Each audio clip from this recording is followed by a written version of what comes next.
खूप दिवसानंतर बनवली मी अळूच्या पानाच्या वड्या. तर हे अळूचे पानं नाही आहेत, बर्माराक्षाची पानं आहेत. आमच्याकडे म्हणतात याला बर्माराक्षाची पानं.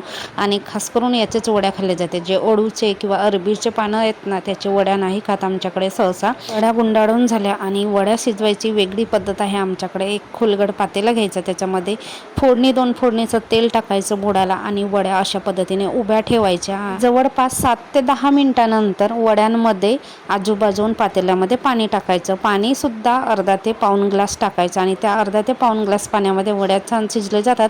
संध्याकाळचा चहा झाला, संध्याकाळची देवपूजा झाली तुळशीजवळ आणि देवाजवळ सुद्धा दिवा लावून झाला आणि त्याच्यानंतर मी स्वयंपाकाला लागली. तर आज नुसतं वरण बनवायचं आणि भात आणि वड्या तर होत्या आपल्या सोबतीला.